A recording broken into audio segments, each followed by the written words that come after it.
हम लोग एक नए सेशन की शुरुआत कर रहे हैं और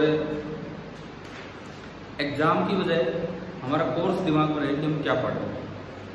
चाहे आपका नीट हो, चाहे जेई हो और चाहे बोर्ड एग्जाम हो, कॉमन सा सिलेबस है, कुछ अलग नहीं है। और नॉन मेडिकल के साथ मेडिकल की तैयारी करने वालों को कुछ थोड़ा बेनिफिट मिल जाता है। मेडिकल के बच्चे अगर नॉन मेडिकल के साथ पढ़ते तो उनका अपना नीट में स्कोर काफ़ी सुधर जाता है, क्योंकि वो जेई में आए हुए क्वेश्चन भी कवर कर जाते हैं और उससे बेनिफिट होता है। फिर नीट का पेपर उन्हें आसान लगने लगता है। यहाँ बैठे बच्चों का मुझे लगता है कि शायद टारगेट तो अपना ये कॉम्पिटिटिव एग्जाम भी होंगे या ओनली बोर्ड एग्जाम। बताओ एक बार क्लियर, कॉम्पिटिटिव एग्जाम होना चाहिए। और देखो दोनों को बहुत फायदा है। जेई वाले की बात करें, आपके लिए जेई मेन एक इतना आसान चीज़ है। कई बार बच्चा एडवांस पे नहीं जा पाता, लेकिन जेई मेन में 100% लेके आ रहा है सब्जेक्ट में, तो उसका वैसे ही बहुत नाम हो जाता है, ठीक है, अच्छे कॉलेज मिल जाते हैं। नीट उसकी फिजिक्स हार्ड आती नहीं है और उसमें अगर कोई बच्चा फिजिक्स में स्कोर कर रहा है तो डेफिनेटली नीट क्रैक कर रहा है। अब देख लेना अपने सीनियर्स को, वही अटक रहे हैं जो फिजिक्स में स्कोर नहीं कर रहे। पता नहीं क्यों बायो में सारे कर जाते हैं स्कोर, लेकिन फिजिक्स में दिक्कत रह जाती है। तो शुरू से ही अपनी चीज़ों को ध्यान से लेके चलें, ठीक है। अब ये जो पहला जो मैंने सीपीपी आपको दिया है, बिल्कुल फर्स्ट सीपीपी, अब इसमें एक तो सिलेबस मेंशन किया है ना। आप देखोगे लगभग मिलता जुलता सिलेबस है। सबसे पहले आप इस पे ये सीबीएसई AISSCE क्या होता है, ये नाम ही पहली बार सुनाएंगे। ये वो एग्जाम है जो आप देंगे, जिनको हम बोर्ड एग्जाम नहीं बोल देते simply, all India senior school certificate examination. हमें ये तो पता होना चाहिए हम कौन सा एग्जाम दे रहे हैं 12th में। All India senior school certificate examination, उसका ये सिलेबस है। और सीबीएसई ने अपना सिलेबस एनसीईआरटी चैप्टर्स के अकॉर्डिंग दे रखा है, completely according to NCERT chapters, ठीक है। जैसे आपका NCERT chapter number 1 electric charges and fields, इसमें है electric charge, conservation of charge, Coulomb's law, force between 2 point charge. और अभी हम पूरा सिलेबस ही नहीं पढ़ रहे, धीरे धीरे उन चीज़ों को कवर करते चलेंगे। लेकिन आपको एक चीज़ दिखेगी, same is the syllabus for JEE Main, same जो ऊपर लिखा हुआ है बिल्कुल ही सेम है। और यही सेम सिलेबस है नीट का, ठीक है, बिल्कुल ही सेम सिलेबस है आपके नीट का। हाँ, जेई एडवांस में क्या होता है, सिलेबस कम होता है, नए टॉपिक नहीं होते। मेन में और नीट में टॉपिक ज़्यादा है, मेन में और नीट में टॉपिक ज़्यादा है, एडवांस में टॉपिक कम है, परंतु वही डेप्थ में पूछे जाते हैं। आपको दिख रहा है सिलेबस के साइज से नजर आ रहा है, जेई एडवांस का छोटा सिलेबस दिख रहा है और मेन का और इसका बड़ा बड़ा सिलेबस नजर आ रहा है, ठीक है। तो हम ये यहाँ से अपना पार्ट स्टार्ट करेंगे आज। इलेक्ट्रिक चार्ज मतलब अपना पहला चैप्टर हम स्टार्ट कर रहे हैं, पहली यूनिट हम स्टार्ट कर रहे हैं, जिसको हम बोलते हैं इलेक्ट्रोस्टैटिक्स, ठीक है। और उसके अंदर इलेक्ट्रोस्टैटिक्स के अंदर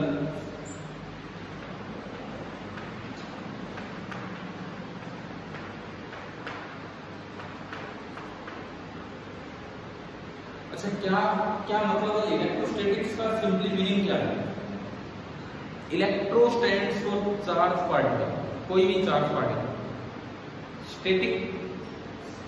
स्टैटिक मतलब जो पार्टिकल किस पे है, रेस्ट पे। हम उनकी स्टडी करेंगे जो पार्टिकल मोशन में नहीं।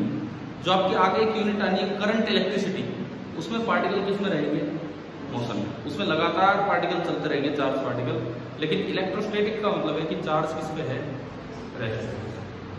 ये वर्ड चार्ज कहाँ से आया, पहली बार किसने यूज किया था, डॉक्टर विलियम गिलबर्ट। ये तो एक चलो साइंस की इतिहास की बात ये लगा लो, डॉक्टर विलियम गिलबर्ट थे, इन्होंने फर्स्ट टाइम ये वर्ड यूज किया था इलेक्ट्रिक चार्ज। ये पहली बार किसने बताया, 2 तरह के चार्ज होते हैं, ड्यू पे, उन्होंने बताया 2 तरह के चार्ज होते हैं।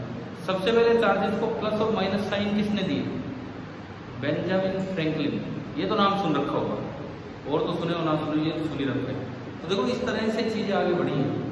डॉक्टर विलियम गिलबर्ट ने वर्ड चार्ज रखा, ड्यूपे ने बताया 2 तरह के चार्ज हैं, बेंजामिन फ्रैंकलिन ने ये बताया कि चार्ज पॉजिटिव एक को बोलो पॉजिटिव और एक को बोलो नेगेटिव। अब ये स्टैटिक इलेक्ट्रिसिटी, इसके बारे में बहुत छोटा सा एक्सपेरिमेंट आपने देखा होगा कभी, आज करना घर जाके, किया है कभी कंगे वाला एक्सपेरिमेंट, करके देखना आज एक बार, है ना। एक्सप्लेन होगा वो, जब इस चलेंगे आगे एक्सप्लेन होगा क्या क्या करना होता है उसमें। क्या करना होता है, कुछ भी नहीं करना होता, कुछ भी नहीं करना होता। कागज के टुकड़े करो छोटे छोटे, रखना आपके सामने, एक कंगा लो, वैसे तो कहते हैं ड्राई हेयर में, तो सूखे बाल होते हैं, आजकल तेल ही नहीं लगाते बच्चे हैं। पहले तो घर में मतलब माँ मम्मी इस तरह से भगवान जाने क्या बना के भेजती थी घर में। आजकल तो बच्चे भाई तेल वेल तो लगा नहीं देते, इस तरह का काम रहता है। तो अपने ड्राई हेयर ही है, तो उसमें आप कंगा घुमाना, ऐसा नहीं है स्केल लेके रबिंग करो ना, आपको क्यों, आप अपने कंगे से बाल ठीक करो, ठीक है, यूं भी नहीं रगड़ना, यूं और यूं नहीं, अपने कंगे से बाल ठीक करो और उसके बाद उसको कागज के पास लेके जाओ। ये पंखा थोड़ी देर के लिए बंद ही कर दो, कुछ फर्क नहीं पड़ेगा। ना दरअसल इसके स्विच ही नहीं बचे।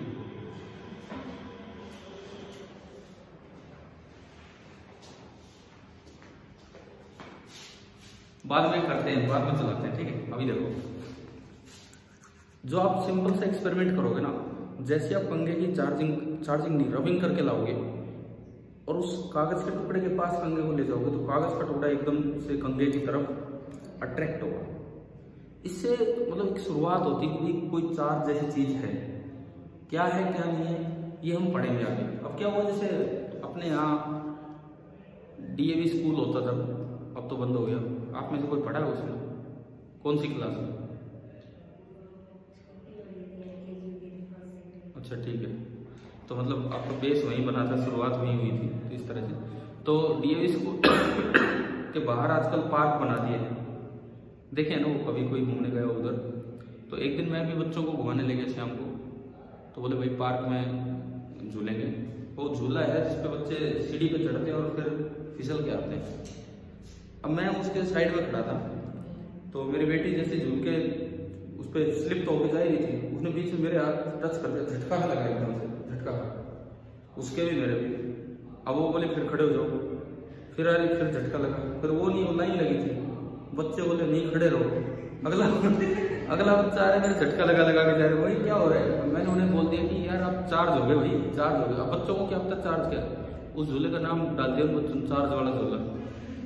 जब भी कभी झूलते बोले वो चार्ज वाला झूला है, बड़ी बोलते हुए बोल चार्ज वाला झूला, उस पर झूलेंगे। अब अभी उन बच्चों को नहीं पता, लेकिन जब वो बड़े होंगे तो अपने आप वो देख रहे होंगे कि सच में ये कुछ चीज है। एक दिन मैंने ये टुकड़े वाला कागज वाला बेटा है, उसको मैंने बोल दिया लाइक जादू दिखाता हूँ। पहले कहा देखिए कंगा अट्रैक्ट नहीं कर रहा, अब मैंने कहा तू अपने बाल में रगड़, मैंने झूठे मंत्र कर दी ओम बोल इसमें, और वो सच में भाई वो अट्रैक्ट होने लगे, बोले भाई जादूगरी है तो इस तरह से। तो अभी वो छोटे बच्चे हैं, लेकिन जिस दिन वो थोड़ी बड़ी क्लास में होंगे उन्हें चीजें समझ में आने लग जाएंगी और ये सब की तरफ हम बढ़ेंगे आगे, ठीक है। मैं आज बहुत ज्यादा चैप्टर की तरफ नहीं जा रहा हूँ, कुछ और बेसिक सी बातें कर रहा हूँ। 2-4 दिन पहले 10th क्लास में टॉपिक आता है कि बार मैग्नेट को अगर आप फ्रीली सस्पेंड करो तो नॉर्थ साउथ डायरेक्शन में जाता है ना। North pole of the magnet किधर जाता है, नॉर्थ की तरफ, साउथ की तरफ, अर्थ के। ये पढ़ा आपने कि एक बार मैग्नेट को फ्रीली सस्पेंड करें तो वो नॉर्थ साउथ डायरेक्शन में जाता है, पढ़ा भी है कि नहीं है? शायद क्यों जाता है, पक्का जाता है, लेकिन आपको ध्यान नहीं आ रहा है कि पढ़ा भी है। चलो ठीक है, उस चीज पे भी मैं नहीं जा रहा, मैं आपसे ये पूछ रहा हूँ किसी जगह नॉर्थ डायरेक्शन कौन सी है, ये कैसे बनाते हो आप? डिसाइड कैसे होता है कि इस जगह नॉर्थ डायरेक्शन? या फिर मेरा सवाल, क्या 2 अलग अलग कंट्रीज की नॉर्थ डायरेक्शन एक दूसरे के पैरेलल होती है? नहीं। इंडिया की नॉर्थ, जर्मनी की नॉर्थ, क्या एक दूसरे के पैरेलल है कि नहीं? देखो ये पता क्या हो रहा है, हम साइंस को पता नहीं किस तरह पढ़ते आए हैं, किस तरह ही पढ़ते हैं। अभी नॉर्थ साउथ ईस्ट वेस्ट मुझे लगता है 5th क्लास में भी आ लेती होंगी, डायरेक्शन आ जाती है ना। ये भी सबको पता है धरती गोल है, इंडियन ग्लोब के बारे में भी बताया जाता है, भगवान जाने SS में बताया जाता है, साइंस में किस में पढ़ते हो चीजें? SS में, ज्योग्राफी में आ जाती है। और डायरेक्शन में बनानी आती है नॉर्थ साउथ ईस्ट वेस्ट। तो यार साइंस में आ गया, फिजिक्स है, फिजिक्स में तो सारी चीजों का पता होना चाहिए। मैं तो कह रहा हूँ, मैंने 4 दिन पहले 10th के बैच में पूछ लिया, एक सिंगल स्टूडेंट को नहीं पता कि ये कैसे बनाते हैं। मैंने कहा फिर आगे पार कैसे पढ़ेगी, ऐसे तो कैसे बनाते? चलो अब जिक्र हो गया तो आपसे पूछ ही लिए, नहीं पता ना। चलो ये बताओ, ये धरती अर्थ है हमारी, ये स्फेरिकल है, ये क्या है अर्थ का? Axis of rotation. धरती अपने एक्सिस के अकॉर्डिंग यूं घूमती रहती है, बोलते हैं फ्रॉम वेस्ट टू ईस्ट, इस तरह से घूमती रहती है, इस तरह से, ठीक है। धरती तेज घूमती है कि बहुत धीरे घूमती है? बताओ। एक तो होता है कि धरती तेज घूम रही है, एक होता है बहुत धीरे घूम रही है, रोटेशन।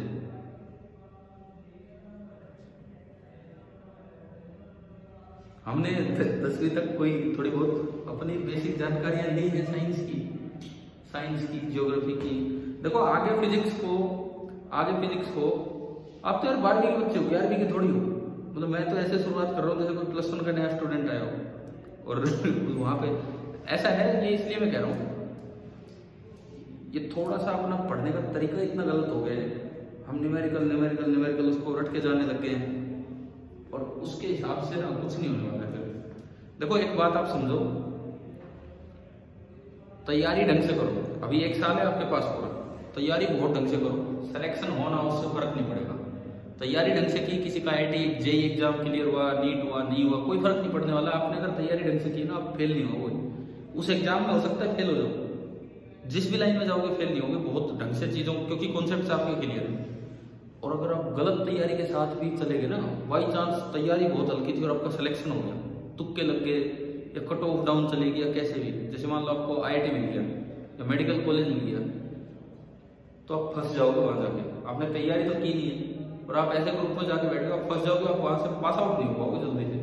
बहुत ऐसे एग्जाम्पल है, जो बच्चे IIT में चले गए, जो बच्चे मेडिकल कॉलेज में चले गए, वो 12th के साथ तो बड़ा उनका मान सम्मान हुआ, उसके बाद लोगों ने पूछा भी नहीं उन्हें, क्योंकि वो पास आउट ही नहीं हुए। एक हमारे साथ का मतलब है आपसे 15-20 साल सीनियर। मतलब हमारे टाइम उस समय वो बच्चा, उसने 12th के साथ PMT एग्जाम क्लियर कर दिया, आजकल जिसको नीट बोलते हैं। बहुत बड़ा सरप्राइजिंग इवेंट था हमारे लिए भी, क्योंकि यार वो हमारे साथ का था और हमें समझ ही नहीं आया यार ये कैसे PMT क्लियर कर दिया। भाई कोई तैयारी नहीं, कुछ नहीं, और PMT क्लियर कर दिया, तुक्के लगे उनसे कुछ लगे हो। वो आज तक पास आउट नहीं हुआ है, आज तक। जबकि आज उसे बहुत बड़ा डॉक्टर होना चाहिए, तो आज तक पास आउट नहीं हुआ है रोहतक मेडिकल कॉलेज से। तो ये चीजें होती हैं। अपना 1 साल है, एक ही तो साल है, पता है ना, बस ये 1 साल है, लग जाओ इसमें ढंग से, बहुत अच्छे से। और न्यूमेरिकल मत रटो, न्यूमेरिकल साथ साथ चलाओ, अलग से क्लास मत लो ये थ्योरी की, न्यूमेरिकल की टॉपिक की क्लास होंगी, उसके साथ चलाओ चीजों को, अपने आप ठीक होंगे। अब वैसे मैं ये बताऊं, ये बीच में जिक्र किया है, तो नॉर्थ साउथ ईस्ट वेस्ट कैसे करते हैं, या अपने आप पता लगा दोगे? चलो बता देता हूँ ताकि आप भूले ना कम से कम ये चीजें। धरती गोल है, ये एक्सिस ऑफ रोटेशन है। मैंने पूछा धरती तेज रोटेट करती है धीरे, क्या जवाब है इसका? बहुत धीरे। अरे अगर धरती तेज रोटेट करती है, हमारा क्या हाल होता है? एक रोटेटिंग हम सारे ज्यादा के पड़ते नहीं, ऐसे रुक पाते क्या इस पे? धरती बहुत धीरे घूम रही है। आप देखो ना, एक 360 डिग्री घूमने में धरती को कितना टाइम लग जाता है? 24 घंटे। 24 घंटे मतलब 360 डिग्री घूमने में 24 घंटे लग रहे हैं। तो 1 डिग्री घूमने में कई घंटे लग रहे हैं, 360/24। समझ लो 1 डिग्री तो जरा सा एंगल होता है, समझ लो ना, तो कितनी धीरे धरती रोटेट करती है। ठीक है, थोड़ा आपने इनका आइडिया ही नहीं है, इन चीजों का कभी आइडिया नहीं है। और वैसे कहने को हम साइंस स्टूडेंट हैं और ये बेसिक सी जानकारी हमने नहीं ली है। ठीक है, अब जैसे मैंने पूछा आपसे नॉर्थ साउथ ईस्ट वेस्ट, इस पॉइंट को, स्पेशल पॉइंट को बोलते हैं नॉर्थ पोल ऑफ अर्थ। पता है नहीं? तो एक्सिस ऑफ रोटेशन ऊपर जहां कट करता है उसे क्या बोलते हैं? North pole of earth.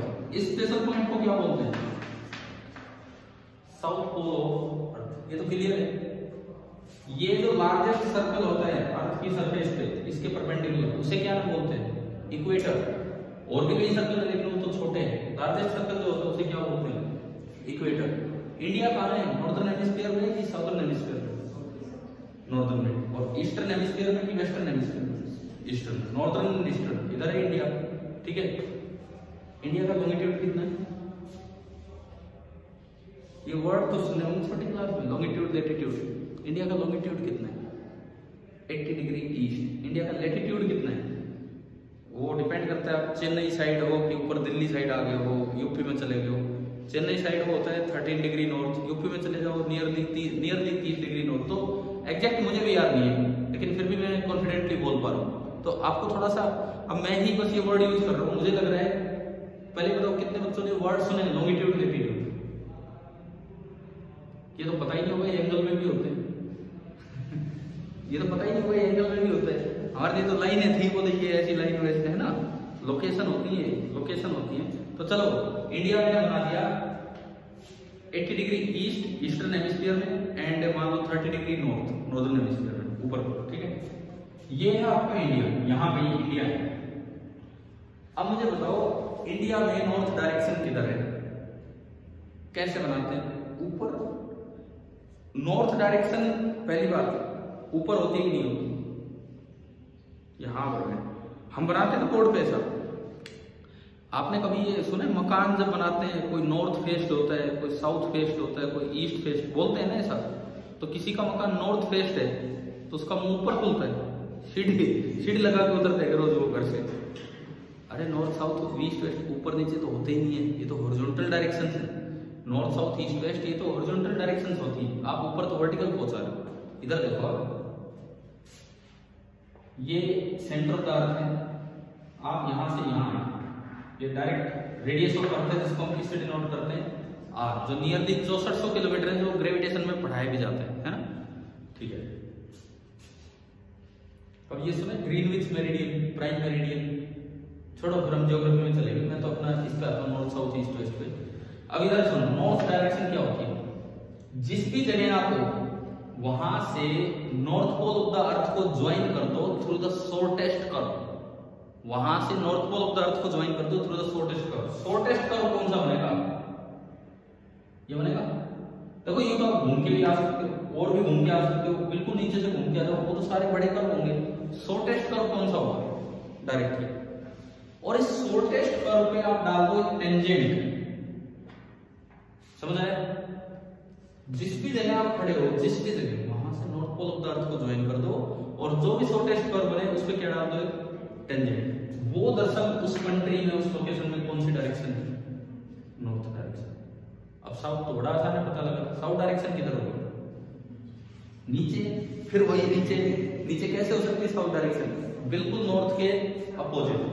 ये नीचे नहीं है, बिल्कुल नॉर्थ के अपोजिट साउथ होगी। ईस्ट किधर होती है? अगर आपको नॉर्थ और साउथ पता लग गया, सपोज नॉर्थ सामने है, साउथ पीछे, तो हम ईस्ट किधर बताते हैं? नॉर्थ के 90 डिग्री राइट, और वेस्ट किधर बताते हैं? नॉर्थ के 90 डिग्री लेफ्ट। ये तो पता है ना, ठीक है। मतलब आप नॉर्थ के 90 डिग्री राइट की तरफ चले जाओ, ये आपकी कौन सी डायरेक्शन है? East direction. और नॉर्थ के 90 डिग्री लेफ्ट की तरफ आ जाओ, ये कौन सी डायरेक्शन है आपकी? West direction. इस जगह की, इस कंट्री की नॉर्थ साउथ ईस्ट वेस्ट ये बनी। और ये जो प्लेन बना है ना, मैं अगर इसको एक प्लेन की तरह दिखाऊं,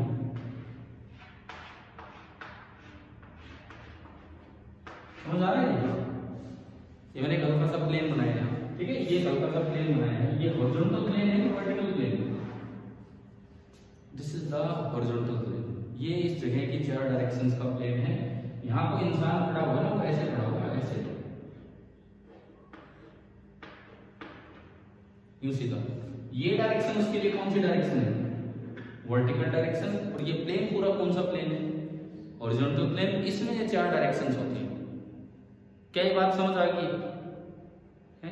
जो 5वीं क्लास की बात है, हम 12वीं में मैं बता रहा हूँ आपको, नहीं समझ तो आ गई है ना? क्या नॉर्थ साउथ ईस्ट वेस्ट मेरा अभी का काम नहीं है, लेकिन मुझे आगे जरूर पड़ेगी 12th क्लास में, तो इसीलिए मैं आपसे जिक्र कर रहा था, ठीक है। दूसरा, इससे एक और चीज मैं आपको ये सिखा रहा हूँ, साइंस को साइंस की तरह पढ़ो। साइंस को बिल्कुल ही मैथ्स मत बना के छोड़ दो। साइंस को मैथ्स बनाने का मतलब है कि वो न्यूमेरिकल की टाइप रटते फिरते हैं, ये न्यूमेरिकल है, ये करना, वो नहीं। फिजिक्स न्यूमेरिकल वाला सब्जेक्ट ही नहीं है, कॉन्सेप्चुअल सब्जेक्ट है, न्यूमेरिकल उसका एक पार्ट है, अपने आप साथ साथ होंगे चीजें। यही बात समझ। अब मुझे एक और सवाल जो मैंने पूछा था, क्या 2 डिफरेंट कंट्रीज में नॉर्थ पैरेलल होगा? मैं अगर इधर एक कंट्री लूं, उसका नॉर्थ किधर होगा? यहां से शॉर्टेस्ट कर्व ऐसे जाएगा, उस पर टेंजेंट। क्या ये और ये डायरेक्शन पैरेलल है? तो क्या 2 अलग अलग कंट्रीज में नॉर्थ पैरेलल होने वाले हैं? नहीं होगा। समझ आ रहा है ये? ठीक है। अब ये तो मैंने एक कॉन्सेप्ट दिया आपको छोटा सा, और ये आपकी गलती नहीं है, आप बच्चों की बिल्कुल भी गलती नहीं है। इसका कारण वही है, आपकी बस इतनी सी गलती है कि कभी हमारे दिमाग में क्यों नहीं आया कि जब धरती गोल है तो फिर नॉर्थ कैसे बनाए किसी जगह। आपकी गलती इसलिए नहीं है, जब पहली बार जब 5वीं 6वीं 7वीं 8वीं क्लास में जब ये चीजें आती हैं, तो अगर वहीं अगर ढंग से एक बार ढंग से एक्सप्लेन हो जाता है ये काम, तो शायद आज तक भूलते भी नहीं। अब मैं तो आपसे यही कहूंगा, अगर आपके छोटे भाई बहन हैं या बड़े भी भाई बहन हैं, तो एक बार जाके पूछना घर पे, आपके होंगे एक आधे भाई बहन, जाके एक बार यही पूछ लेना। ऐसा तो है नहीं कि भाई कोई MSc कर रहे हैं या कोई PhD कर रहे हैं, बराबर के ही होंगे आपके, छोटा बड़ा थोड़ा बहुत होगा, ठीक है। आपकी बहन है कौन सी क्लास में?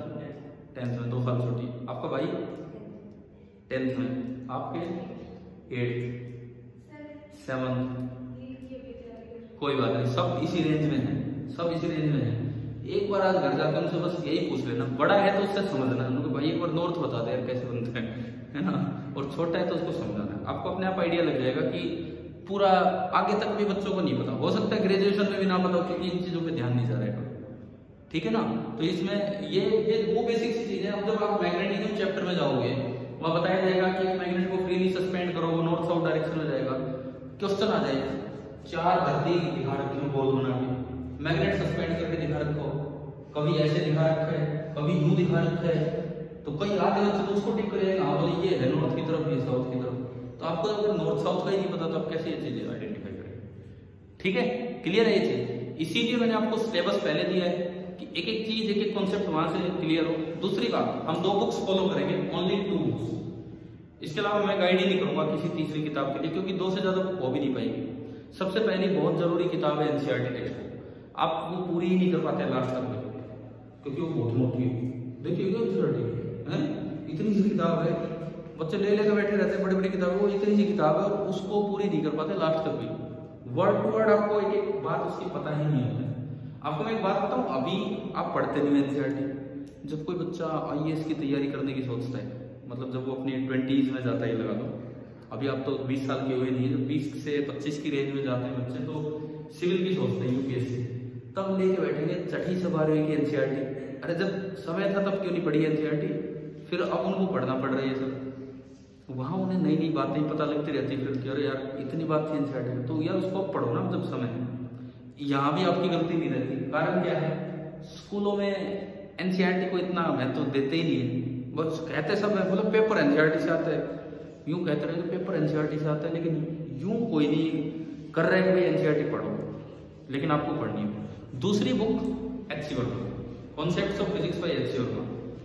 अब इसमें क्या है, लोगों को लगता है ये आजकल की बुक नहीं है, ये तो 10 साल पहले 20 साल पहले की किताब थी, जब और किताबें नहीं थी। अब तो अरिहंत, GRB और दुनिया भर के पब्लिकेशंस आ गए, बड़ी अच्छी अच्छी किताबें आ गई। HC वर्मा सर की बुक 1992 में पब्लिश हुई थी, आज तक उसका वो फर्स्ट एडिशन ही चल रहा है, आज तक उसमें कोई चेंज नहीं हुआ, हल्के फुल्के माइनर करेक्शंस हुए हों तो हुए हों। और वर्मा सर ने इतनी अच्छी किताब लिखी है, IIT कानपुर के वो प्रोफेसर हैं, अभी रिटायर हुए। तो देखो, मैं जब 11th 12th में था, स्कूलों में उस वक्त ना इतना डेप्थ में नहीं पढ़ाते थे, कोई IIT PMT का कॉन्सेप्ट था नहीं ऐसा। मैंने HC वर्मा बुक की थ्योरी से फिजिक्स सीखी, उस समय मैंने NCERT भी नहीं पढ़ी, हमें नहीं पता था NCERT इतनी अच्छी किताब है, बाद में पढ़ाने लगा तब NCERT देखी। लेकिन वो बुक कई कहते हैं पुरानी बुक है, अब उसमें इतना कुछ नहीं है। आप लोग तो नए बच्चे हो, क्या आपने HC वर्मा पढ़ रखी है बुक पहले, कॉन्सेप्ट्स ऑफ फिजिक्स? नहीं पढ़ी ना। तो एक नए बच्चे के लिए तो उतनी अच्छी किताब है जितनी 20 साल पहले एक नए बच्चे के लिए अच्छी किताब है। आपको थ्योरी नहीं पढ़नी है उससे, हम लोगों ने पढ़ी, आपको थ्योरी नहीं पढ़नी, तो आपके लिए वो किताब आधी हो जाती है, क्योंकि उसमें आधी सी तो थ्योरी है, सवाल उसमें कम है। एक चैप्टर में मुश्किल से 100 सवाल मतलब जिसमें ऑब्जेक्टिव भी आ गया, सब्जेक्टिव भी आ गया, इतने से सब काम है। हम चैप्टर वाइज अपना काम लेके चलें। अच्छा, अब यहाँ पे कंफ्यूजन ये होता है, जैसे आप लोग स्कूल भी जाते हो तो वहाँ हो सकता है फिर किसी और बुक को रिकमेंड कर रखा हो, कोई बुक रिकमेंड की है या वैसे अपने असाइनमेंट चलते हैं, असाइनमेंट ही चलते हैं आपके असाइनमेंट। अब यार ये SL अरोड़ा सर ठीक है, चलो जैसे भी होगी, मैंने कभी फॉलो नहीं किया उनको, बट वो कितनी मोटी किताब है ना SL अरोड़ा, तो क्यों उस पर जा रहे? NCERT खरीदी तो होगी, हाँ बच्चे खरीद के तो रखते हैं उसे, वो खरीद के रखते हैं, उसमें मोर की पंख लगा देते कई बार, बोले सरस्वती माता लगा देते हैं उसमें, वो पता नहीं कैसे NCERT को पढ़ते, कई चीज करते हैं उसके साथ, लेकिन बस पढ़ते नहीं, ये काम हो जाता है। मतलब 12वीं के पेपर में भी जब किताब खोलते हैं तो उसमें खुशबू आ रही होती है बहुत अच्छी अच्छी की, जैसे तो आज ही खरीदी, इस तरह का काम होता है। एनसीईआरटी बुक में हर जगह हर पेज पे मार्जिन दिया हुआ है, इतने में थ्योरी और 1/4 पेज खाली। ये 2 पेज है, इधर ये 1/4 इधर ये 1/4। क्यों उन्होंने किताब का साइज इतना क्यों बड़ा रखा? उसमें भी लाइनें भर देते तो किताब और छोटी हो जाती। वो मार्जिन आपके रिमार्क्स के लिए होते हैं, उनको बोलते हैं मार्जिन रिमार्क्स। आप बच्चा मतलब ये करे, वो थोड़े थोड़े चेक करे, उसमें पढ़े, दिन का एक टॉपिक पढ़ ले, 2 टॉपिक पढ़ ले, पूरे 365 दिन आराम से कवर हो जाएगी। और जो कुछ भी अंडरलाइन कर दो, जो भी काम की चीज है, साइड में कुछ लिखना, आपको हेडिंग डालनी, कोई नया पॉइंट लिखना, वो इसलिए होता है। आप देखोगे ज्यादातर की 12th पास आउट होने के बाद भी एनसीईआरटी बुक में एक लाइन नहीं लिखी होती, मार्जिन एज इट इज पढ़े होते हैं। आप अगर बड़े भाई बहन की किताब को मार्जिन यूं क्यों पढ़े होंगे, वो फिर यूज ही नहीं किए ना आपने, किस लिए मार्जिन दिए थे? रिमार्क्स डालने के लिए था। अब जो हमारा पहला चैप्टर है, एक बार सिलेबस पे आना, इस पे आओ, नीचे वाले सिलेबस पे AISSC में एनसीईआरटी चैप्टर 1 से सीबीएसई ने सिलेबस दिया अपना, इलेक्ट्रिक चार्जेस एंड फील्ड पहला चैप्टर है। अब ये एक एक चीज वहां मिलेगी, electric charge, conservation of charge, Coulomb's law. Coulomb's law पे आने से पहले ही बहुत कुछ है, electric charge and conservation of charge. आप CPP 1 के 2nd पेज पे चलिए, दूसरे पेज पे मैंने चार्ज कंजर्वेशन के ही आपको 4 एग्जाम्पल दिए ना यहाँ पे, ताकि ये समझ में आए कि कितना इंपॉर्टेंट कॉन्सेप्ट है। और उसके बाद नीचे 9 सवाल दे रखे हैं, छोटे छोटे सवाल दे रखे हैं। 8वें सवाल का आंसर देना, एक पार्ट 8वां सवाल, complete the pairs given below by naming the scientist involved. Algebraic sign to charges, NCERT से ही दिया मैंने, वहां थ्योरी में लिखा। किसने दिया आज बताया मैंने? बेंजामिन फ्रैंकलिन ने बोला कि 1 को प्लस 1 को minus. Amount of induced charge, ये हम पढ़ेंगे अभी, उसमें देख रहे हो। ऐसी अगली लाइन है, इस तरह की बातें की हुई है। तो चलो हम अपना चैप्टर स्टार्ट करते हैं। सबसे पहले इलेक्ट्रिक चार्जिंग से शुरुआत, ठीक है। धरती को हटाते हैं यहाँ से। क्या ये बात आप भूल सकते हो क्या? आप आगे पढ़े नहीं भूल सकते ना, ये भूलने लायक बात ही नहीं है। मैं तो कहता हूँ कम से कम जो आपके कॉन्टेक्ट में आए, आपके भाई बहन, उनको जरूर सिखाओ। अरे पता है, अगले की कुछ समझ में आए ना आए, आपके पक्का हो जाएगा। किसी को पढ़ाओगे ना ये बात, वो कितना समझे, लेकिन आप परमानेंट याद रख जाओगे कि क्या है क्या नहीं। ठीक है, चलिए स्टार्ट करते हैं।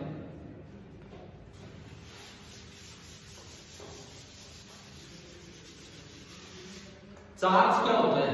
ये जो वर्ड आया चार्ज, इसका मतलब क्या है इलेक्ट्रिक चार्ज का? देखो इसका क्या मतलब है इलेक्ट्रिक चार्ज का। जैसे एक प्रॉपर्टी है किसी ऑब्जेक्ट की, मास। मास का क्या मतलब होता है? हम 10th में, 9th में और +1 में डिफाइन करते हैं मास को। कैसे डिफाइन करते हैं? It is the property of body due to which it can exert और feel gravitational force of another body. ये लाइन रट रखी होती है, हाँ हमें तो लग रहा है वो भी नहीं पता।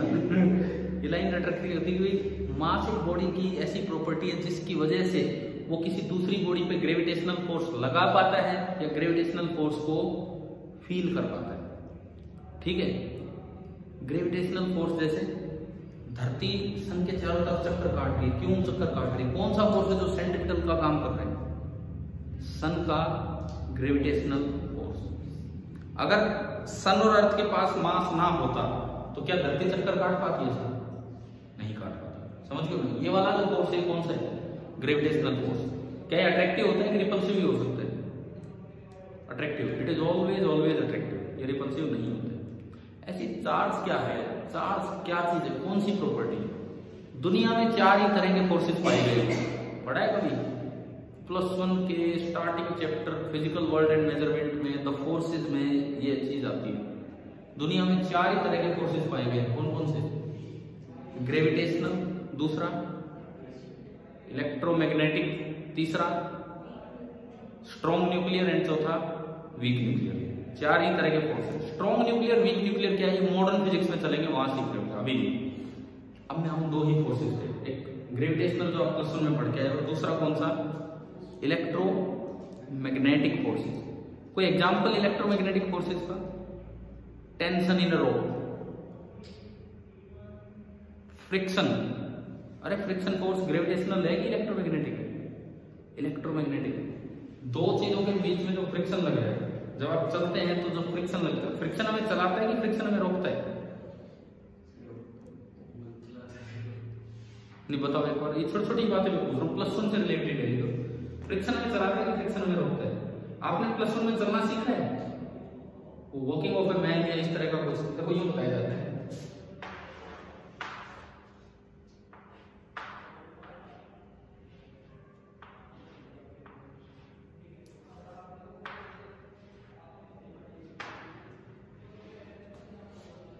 याद नहीं चल रहा है,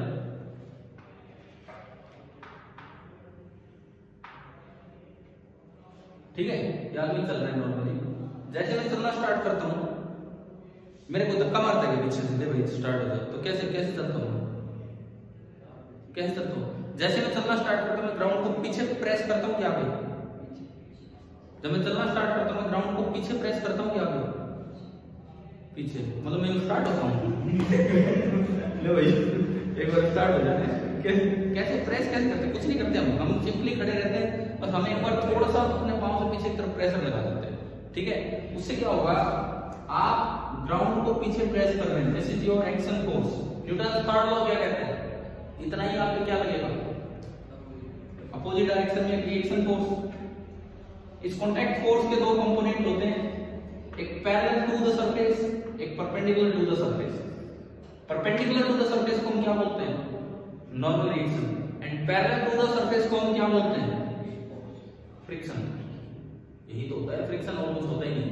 जो आपका कॉन्टैक्ट फोर्स है, जो आपके बॉडी पे जो धरती ने कॉन्टैक्ट फोर्स लगाया, उसका जो parallel to the surface component होता है, उसे हम क्या कहते हैं? फ्रिक्शन। तो बताओ एक मिनट, हमने चलना स्टार्ट किया तो फ्रिक्शन आगे लगा कि पीछे? हमने जब चलना स्टार्ट किया तो फ्रिक्शन आगे लगा कि पीछे? आप 12th क्लास में आ जाओ, तो बैठ जाओ पहले, थोड़ी बैठ जाओ, बाद में देखो हम चलना सिखा रहे हैं पहले अभी, ठीक है, बाद में बात करते हैं। इधर देखो, जब हमने चलना स्टार्ट किया तो आप बताओ फ्रिक्शन आगे लगा कि पीछे? आगे। तो फ्रिक्शन हमें चला रहा है कि रोक रहा है? जब हम नॉर्मल वॉकिंग करते हैं तो फ्रिक्शन किधर लगता है? हमारी बॉडी पे आगे लगता है। आगे लगता है तो हमारी बॉडी में एक्सेलरेशन भी किधर आएगा? आगे आएगा। तो अब बताओ चलना समझ आ रहा है कैसे चलेगा? मान लो हल्का सा फ्रिक्शन लगा, बहुत ही हल्की सी एक्सेलरेशन आई, सपोज आगे की तरफ आपकी बॉडी में एक्सेलरेशन आ गई 0.1 मीटर पर सेकंड स्क्वायर, मैंने थोड़ी सी एक्सेलरेशन दी 0.1 मीटर पर सेकंड स्क्वायर। जब आप स्टार्ट हुए तो आपकी इनिशियल वेलोसिटी कितनी थी? 0। सपोज मैं 1 घंटे मॉर्निंग वॉक करके आता हूं, 1 घंटे, बस 1 घंटे की मॉर्निंग वॉक, 1 घंटे में कितने सेकंड होते हैं? 1 घंटे में कितने सेकंड होते हैं? 3600, समझते हो? 1 घंटे में टाइम 3600 सेकंड। मैं कांस्टेंट एक्सेलरेशन से आगे जा रहा हूं, तो 1 घंटे बाद मेरी स्पीड क्या होगी? v = u + 80, v = u + 80, u0 a कितना? 0.1 इंटू 3600, 360 मीटर पर सेकंड। अगर आप इसको किलोमीटर पर आवर में बदलें, जैसा कि हम नॉर्मली सोचते हैं, तो 18/5 से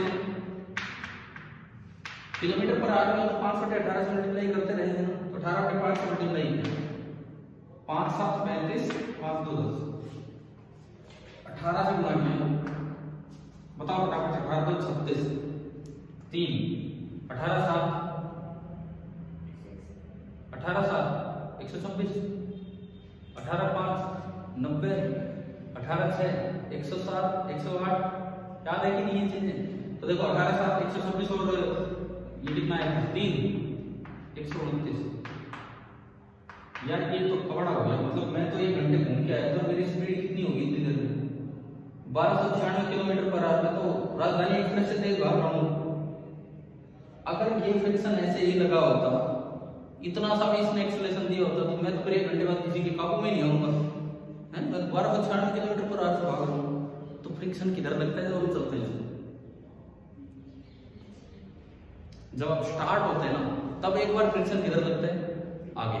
फिर जब आप कांस्टेंट वेलोसिटी से चल रहे होते हैं तो फ्रिक्शन 0 हो जाता है, मतलब किसी पैर पे आगे लग गया, किसी पैर पे पीछे लग गया, ऑन एन एवरेज कितना होगा? 0। जब आप रुकते हैं घर आके तो फ्रिक्शन रोकने के लिए किधर लग रहा होता है? पीछे, और कुल मिला के। अगर आप कहें कि हमेशा ही फ्रिक्शन आगे लगता रहे, फिर तो मैं बता रहा क्या होगा आपका। तो ये फ्रिक्शन कौन सी कैटेगरी का फोर्स है? इलेक्ट्रोमैग्नेटिक। समझ रहे हो? आप बैठे हो, बहुत आराम से बैठे हो, आपके वेट को किसने बैलेंस कर रखा है? इसने नॉर्मल रिएक्शन है। नॉर्मल रिएक्शन कौन सी कैटेगरी का फोर्स है? इलेक्ट्रोमैग्नेटिक। दुनिया भर में ज्यादातर फोर्सेज जो हम देखते हैं वो इलेक्ट्रोमैग्नेटिक है। चार्ज की क्या डेफिनेशन है?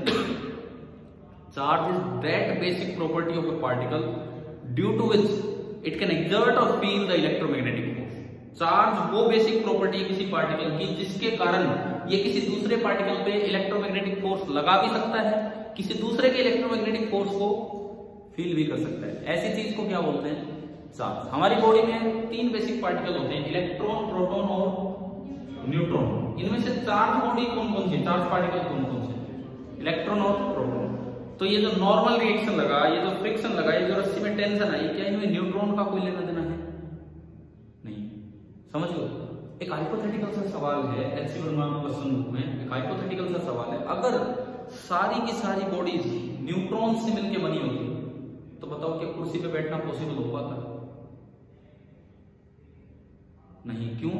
आप बैठते, धरती तो आपको वेट लगा रही होती, लेकिन अगर न्यूट्रॉन ही होते तो क्या इलेक्ट्रोमैग्नेटिक फोर्स बन पाता? नॉर्मल रिएक्शन आप जहां बैठते उसको तोड़ देते, जहां बैठते उसको तोड़ देते। ये है, समझ रहे हो? अगर सारी चीजें न्यूट्रॉन से मिलकर बनी होती तो क्या चलना पॉसिबल हो पाता? नहीं। क्यों? अरे चलने के लिए आगे कौन सा फोर्स चाहिए? फ्रिक्शन। फ्रिक्शन कौन सी कैटेगरी का फोर्स है? इलेक्ट्रोमैग्नेटिक। इलेक्ट्रोमैग्नेटिक फोर्स तो होता ही नहीं क्योंकि न्यूट्रॉन पे तो चार्ज है ही। तो देखो सारी चीजें खत्म हो जाती है। फिर कैसे चलते हम?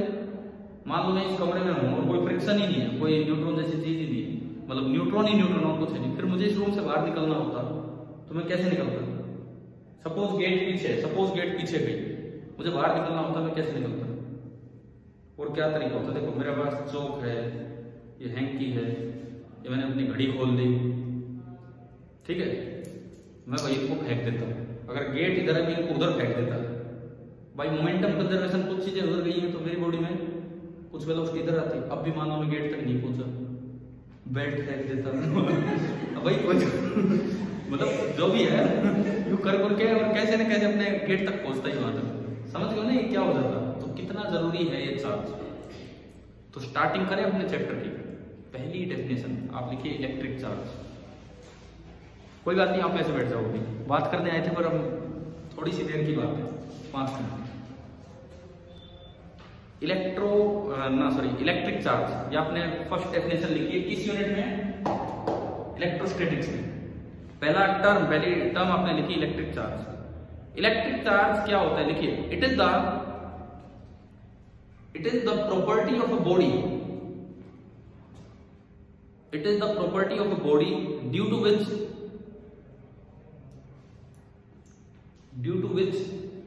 it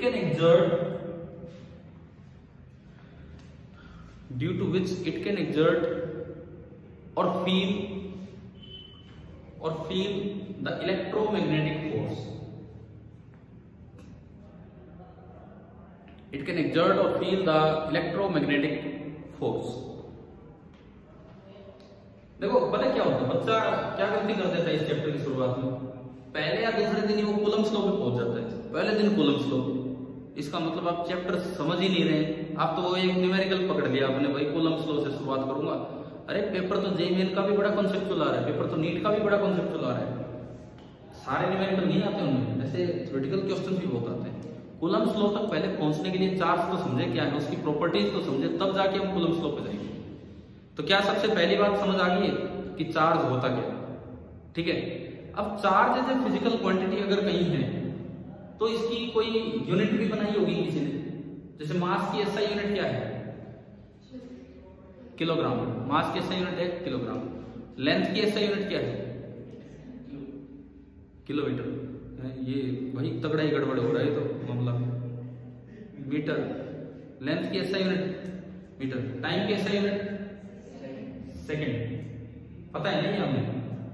चार्ज की एसआई यूनिट कूलम, उस साइंटिस्ट के नाम पे जिसने इनके फोर्सेस के बारे में बताया। अब थोड़ा सा जिक्र 5 मिनट में यूनिट का कर देता हूँ, फिर आज की क्लास को हम फिनिश कर रहे होंगे। जस्ट आज तो काफी बातें हमने शुरुआत की है कि क्या होता है क्या नहीं होता है, इस तरह का, ठीक है। और दूसरी बात ये,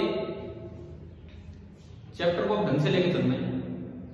थोड़ा सा यहाँ पे जो कोर्स रहेगा प्रैक्टिकल सा कोर्स चलेगा। प्रैक्टिकल सा कोर्स मीन्स हम उन चीजों की तरफ ज्यादा रहेंगे जो जहां पे इनका यूज हो रहा है, और आपकी असली तैयारी वही होगी। नीट और IIT की असली तैयारी वही होगी।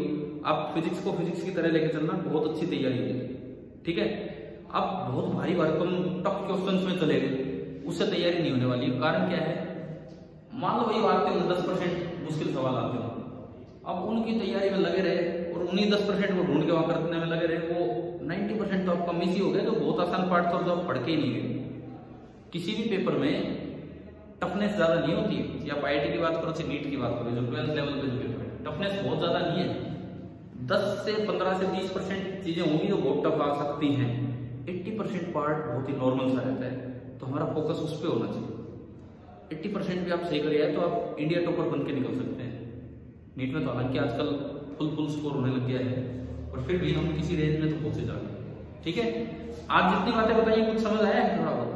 इनमें से सबसे नई बात आपको कौन सी लगी? मुझे तो पता है कौन सी लगी। सबसे नई बात कौन सी सीखी आपने? नॉर्थ साउथ वाली ना। आज मैंने एक काम बताया आपको, घर जाके चाहे अपने मम्मी पापा को पकड़ के बैठाओ कि भाई समझो ये चीज। देखो, अगर जानकारियां डायरेक्शंस की सबकी है, उत्तर पूर्व सबको है, अरे तो उन्हें कॉपी पेन लेके समझाने लग जाओ क्या होता है क्या नहीं होता है नॉर्थ साउथ। ठीक है, आपके बिग बाजार में तो ग्लोब भी है, मैंने देखा था एक दिन, है ना, बॉल पे ग्लोब बने हुए।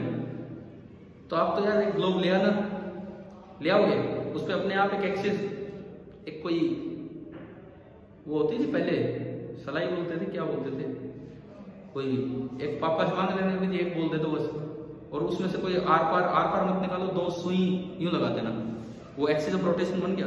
इंडिया उसमें दिख रहा होगा, आप अपने आप बना के देखना कि उसमें नॉर्थ किधर है साउथ किधर है। करोगे ये काम? क्लियर है ना? एक ग्लोब लेके और ये करके देखना, और अपनी बहन को भी दिखाना क्या है क्या नहीं।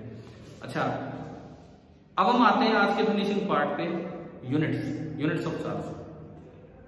जैसे मैं लेंथ की यूनिट की बात करूं, लेंथ की कौन सी यूनिट बड़ी है, मीटर या किलोमीटर? लेंथ की कौन सी यूनिट बड़ी है, मीटर या किलोमीटर? किलोमीटर। मान लो ये कोई लेंथ है, कोई भी लेंथ है, तो मैं मीटर में लिखूं तब ये लेंथ बड़ी लिखी जाएगी, या किलोमीटर में लिखूं तब ये लेंथ बड़ी लिखी जाएगी? कोई लेंथ है मेरे पास, मैं उसको एक बार मीटर में लिख रहा हूं, एक बार किलोमीटर में, कब ये लेंथ बड़ी लिखी जाएगी? मीटर में। बड़ी तो कभी नहीं लिखी जाएगी, वो तो दोनों में बराबर लिखी जाएगी। लेकिन जो न्यूमेरिकल वैल्यू है, न्यूमेरिकल वैल्यू वो मीटर में बड़ी होगी, क्योंकि मीटर खुद बहुत ही छोटी यूनिट है। वो 1 मीटर यहाँ आ गया 1000 बार, तो उस लेंथ को मैं कह रहा हूँ 1000 मीटर। और 1 किलोमीटर ने 1 मील से समेट दिया, तो 1000 मीटर किसके बराबर है? 1 किलोमीटर के। तो यानी कि मीटर एक छोटी यूनिट है, किलोमीटर एक बड़ी यूनिट है। अब थोड़ा सा चार्ज की यूनिट्स का जिक्र कर देते हैं, चार्ज की यूनिट्स का जिक्र करते हैं।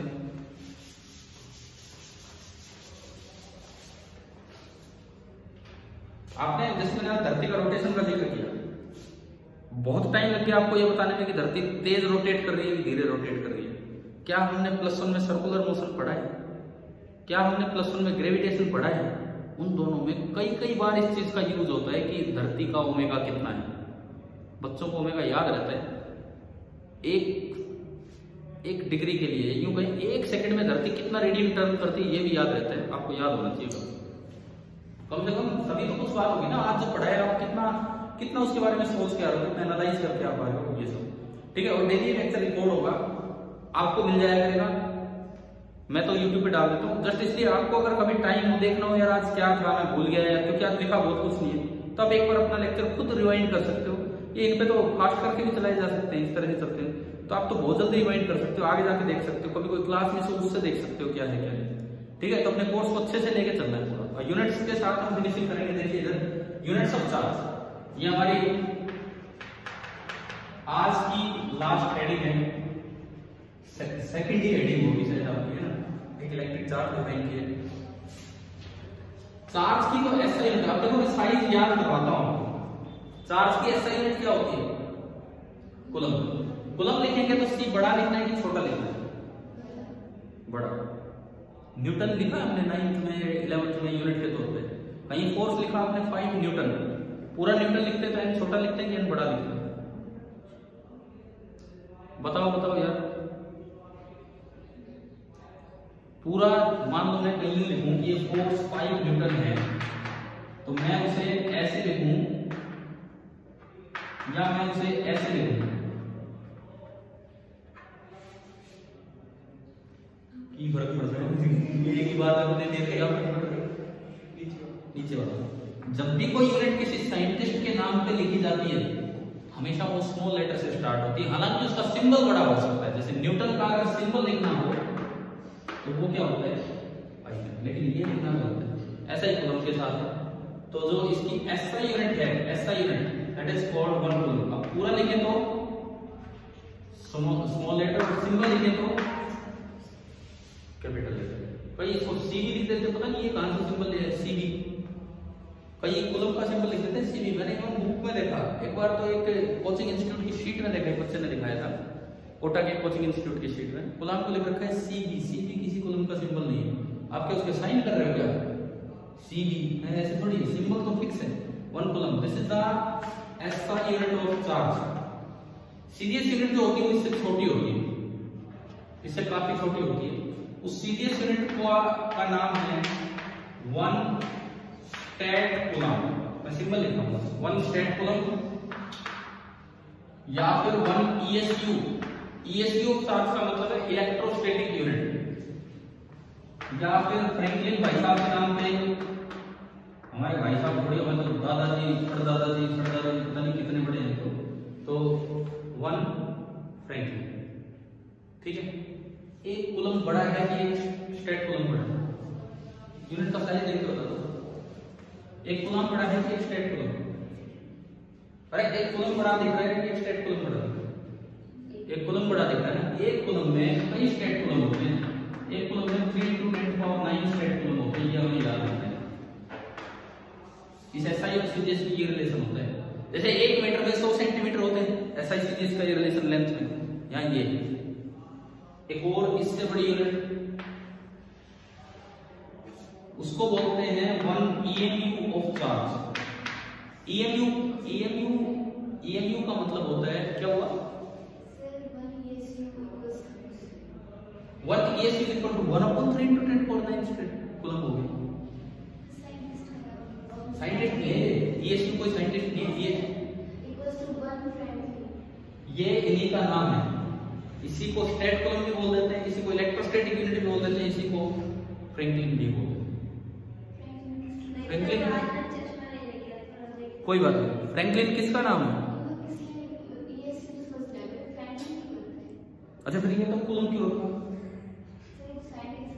तो ये आप थोड़ा लेट आए थे, हमने जिक्र कर लिया फ्रैंकलिन का।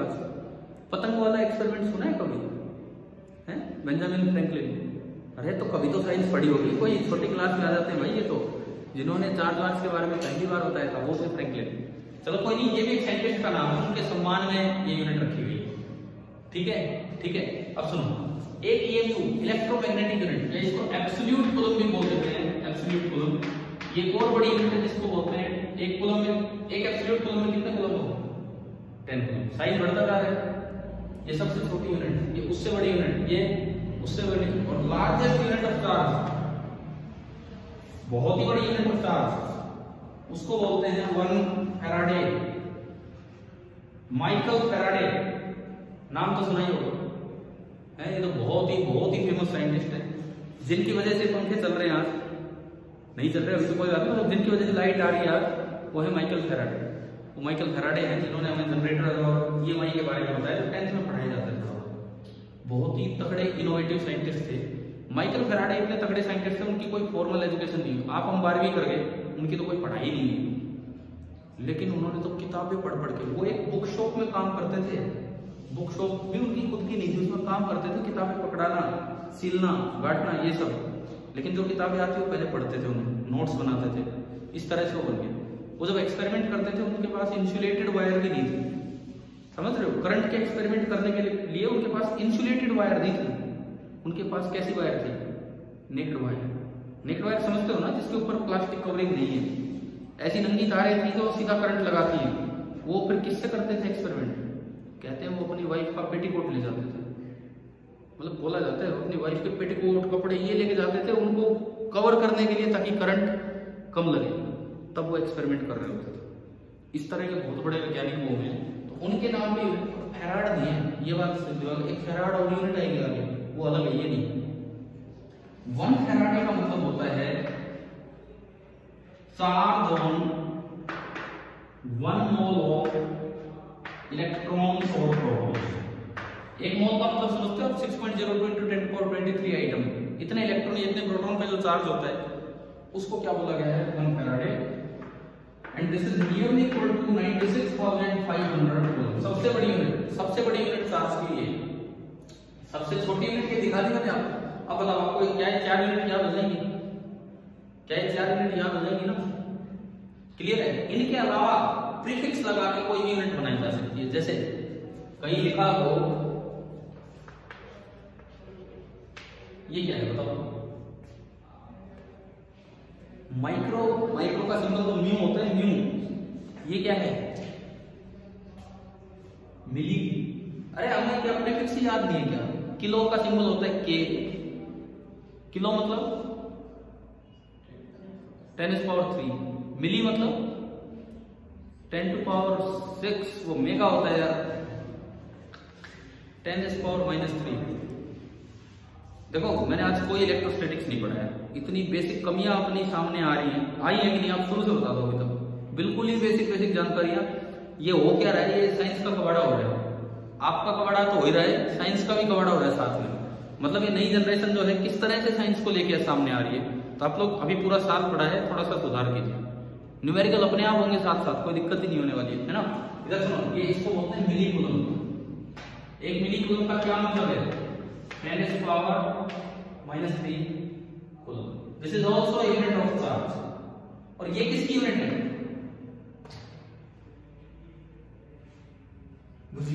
करंट भी हमारी क्लियर है। एक बात ये क्या है? कोई फर्क दिख रहा है आपको इन दोनों में? दिख नहीं रहा? हाँ, स्पेस है ना, स्पेस का डिफरेंस है। स्पेस अगर आ गया तो ये प्रीफिक्स नहीं है। प्रीफिक्स मतलब उपसर्ग प्रत्यय सुने, प्रीफिक्स सफिक्स। ये प्रीफिक्स नहीं है, ये एक अलग यूनिट है। ये है मीटर और ये क्या है? कूलम। यानी कि this is something length into charge. This is not the unit of charge. This is the unit of length into charge. But this is the unit of charge. Millicoulomb is the unit of charge, but meter coulomb is the unit of length into charge. तो आप तो उसको छोड़ो, ये बताओ 4 basic units हमारी समझ में आ गई। सबसे छोटी यूनिट जो सीरियस यूनिट हो, स्टैट कूलम या ESU या फ्रेंच। ESU मतलब electrostatic unit.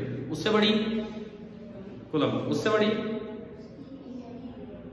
EMU electromagnetic unit of charge या एब्सोल्यूट कूलम, उससे बड़ी सबसे बड़ी फैराडे। एक फैराडे का मतलब है 1 मोल इलेक्ट्रॉन्स का, 1 मोल प्रोटॉन्स का चार्ज।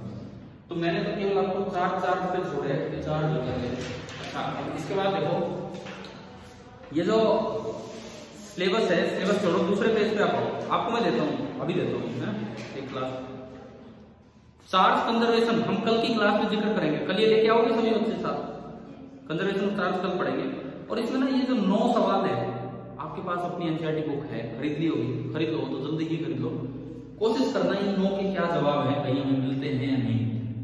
कल हम ये भी डिस्कस करेंगे और बहुत ध्यान से इन चीजों को लेकर चलेंगे। ये अपने साथ साथ लेके आना जब जब आपको मिलता था। ठीक है, कल मिलते हैं उसी समय उसी टाइम। ठीक है, थैंक यू।